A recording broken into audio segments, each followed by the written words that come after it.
eres una puta. Que no ponga resistencia, que me deje llevar. No veo eso de que convierta tu casa en un puticlub. No es eso, ¿qué te importa?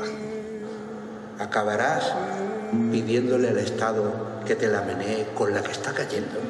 Si no hubiese sido por las putas, se hubiese vivido castrado, ¿sabes? A mí me habían convencido con los médicos de que yo no podía sentir placer, ¿sabes? No podía llegar al orgasmo. El rollo del pecado y de la iglesia ha sido suprimido por otras cosas ahora. Las bolitas chinas, los perros, los pepinos. Es lo que han conseguido, meternos tanto miedo en el cuerpo que estamos solo preocupados de sobrevivir y no de vivir. Que la crisis es pasajera, que la prosperidad está a la vuelta de la esquina, pero miénteme.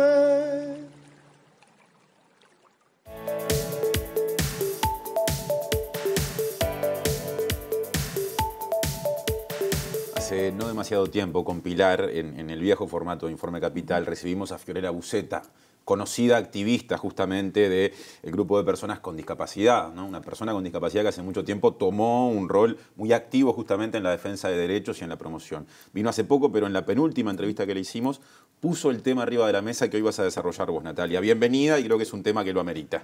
Sí, exactamente. Lo que vimos, primero aclarar el tráiler, que es introductorio al tema que vamos a tratar, uno de los temas por lo menos que vamos a abordar, es el tráiler justamente de la película española que se llama Vivir y otra ficción. Es una película que habla acerca de la sexualidad con las personas con discapacidad.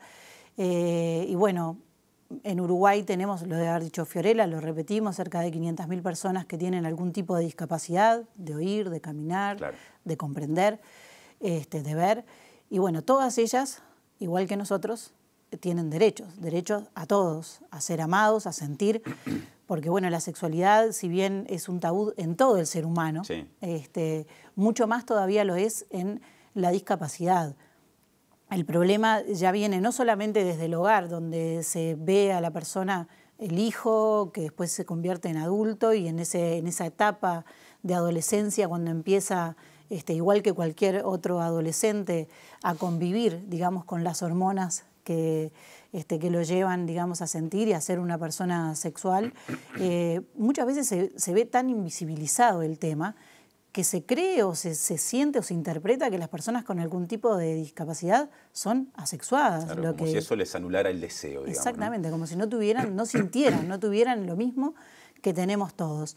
Para hablar de esto, bueno, yo te propongo que primero escuchemos a Tatiana Vasconcelos. Ella trabaja en un proyecto que aborda justamente los derechos. Escuchemos, porque es muy gráfica en hablar de cómo se tendría que entender desde las familias para después pasar a lo que es la sociedad completa, entera, del tema de la sexualidad en las personas con discapacidad. La escuchamos y después conversamos acerca de eso, ¿te parece?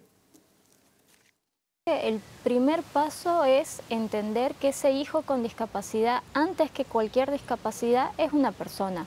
Y como persona tiene total derecho a conocer qué pasa con su cuerpo y saber y poder llegar a entender todo lo que está empezando a sentir y a experimentar. Cuando el joven con discapacidad, justamente en esta etapa de adolescencia, donde empieza a despertar a este mundo de hormonas que pasa en cualquier etapa normal de cualquier joven adolescente, sencillamente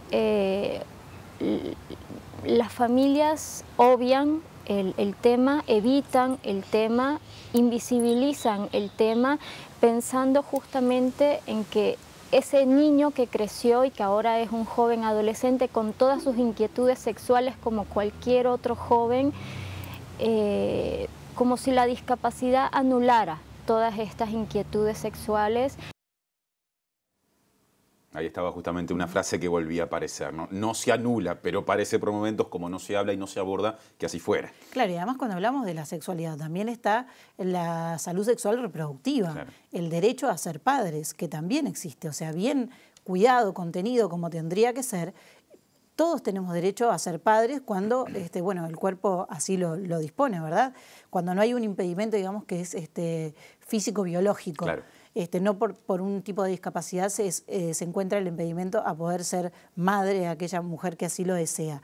Ese es otro de los puntos que también se aborda, y yo decía que Tatiana es colaboradora de un proyecto que aborda el tema del derecho a la igualdad y la no discriminación de personas con discapacidad, que aborda todos los derechos en realidad de las personas con discapacidad. Uno de ellos tiene que ver con la salud y la salud reproductiva, sexual reproductiva.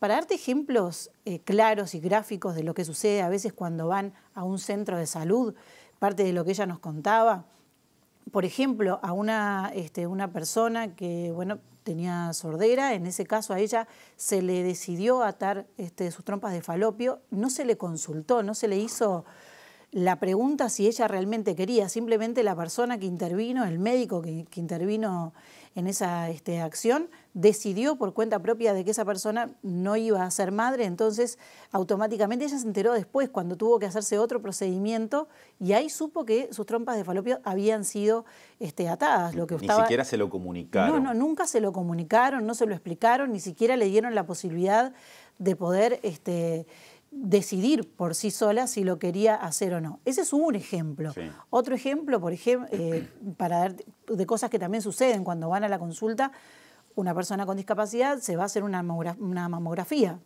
instancia común y corriente de cualquier mujer. Cuando llega al lugar, el mamógrafo no baja a la altura de esta mujer. Entonces, la persona, la técnica que estaba operando el mamógrafo, le dice, bueno, igual no te preocupes, porque el mamógrafo no llega a su altura y no se puede hacer la mamografía, como si en realidad ella, por tener esa discapacidad, bueno, no es importante que se realice el mismo control periodo que se hacen las mujeres. Queda exenta del seguimiento que el resto de la población como si no fuera realiza. Importante, como si ella no pudiera contraer algún tipo de enfermedad, ¿no? Bueno, esa es una de las cosas. Y la otra, que es como más gráfica, que también sucede, y no solamente se da en los centros de salud, por lo general se da en todos los ámbitos, es que cuando una persona con discapacidad está acompañada de otra persona, quien está frente a ella, si tiene que explicar algo, le explica a la otra persona. Claro. ¿No? Como si quien estuviera allí, ese paciente o esa persona, no sé, que se va a inscribir en un instituto para estudiar o cualquier otro ámbito que va a hacer, no fuera capaz de comprender lo que le están explicando. Se lo tienen que explicar al otro. Es algo que uno lo hace naturalmente porque invisibilizamos a las personas con discapacidad sin darnos cuenta. Es como automático que se hace. Bueno, este proyecto en el cual le hacemos referencia que está trabajando Tatiana, que es un proyecto que es financiado por justamente las Naciones Unidas, también intervienen instituciones gubernamentales y la sociedad civil organizada, está elaborando una campaña que habla acerca del derecho a amar, el derecho a todos estos derechos que mencionábamos recién, pero también el derecho a amar, que las personas con discapacidad tienen derecho a amar y a ser amadas, y que de esa forma hay que verlas como personas que pueden ser amadas y que además tienen ese derecho. Te invito a que escuchemos a Kiara, ella es la coordinadora justamente de este proyecto, y pegadito a lo que ella va a decir, vamos a escuchar la campaña para que veas de qué se trata y después seguimos conversando. Muy bien. La idea de la campaña es exactamente enfocarse sobre la salud sexual y reproductiva y el derecho a la salud sexual y reproductiva de la persona con discapacidad.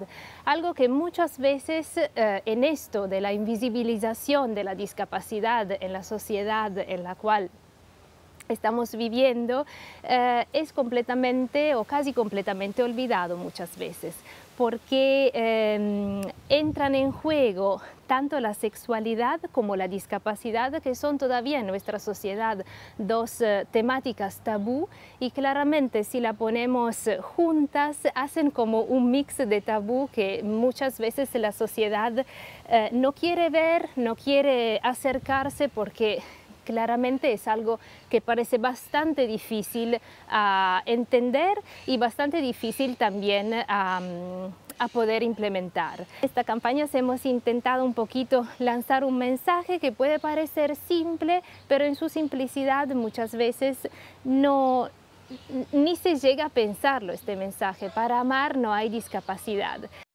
Diferentes personas con discapacidad frente a cámara. ¿Hacemos algo juntos el fin de semana? ¿Vamos a bailar? ¿Salimos a dar una vuelta? ¿Tomamos un café? ¿Me acompañas al cine? ¿Querés salir conmigo? ¿Salimos a tomar algo? Para amar no hay discapacidad. derecho a la igualdad y no discriminación de las personas con discapacidad. Primero nos explicaron la campaña que ahora en parte conocimos.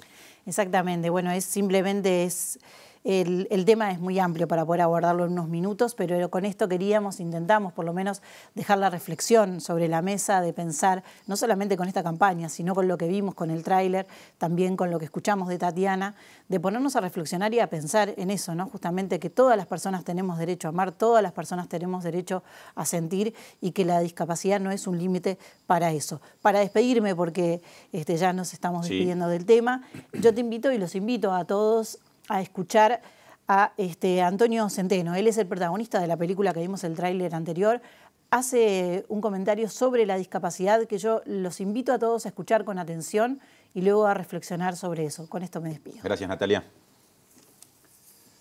Hay unas leyes no escritas, una manera de mirar las cosas que hace que todo esto que ocurra sea natural. Las cosas son así. Por ejemplo, las leyes que tienen que ver con esto no se cumplen porque más que leyes son como buenas intenciones y poco más, ¿no? Y a veces te preguntas, ¿no? Cuando la gente vive en una institución y eso implica que tu cuerpo lo ve, lo toca cada día, tu cuerpo es toqueteado cada día por personas que tú no has elegido, convives con personas que tú no has elegido, tienes que pedir permiso para entrar o para salir, hay una hora de comer, una hora de cenar, una hora de cagar, una hora de mear.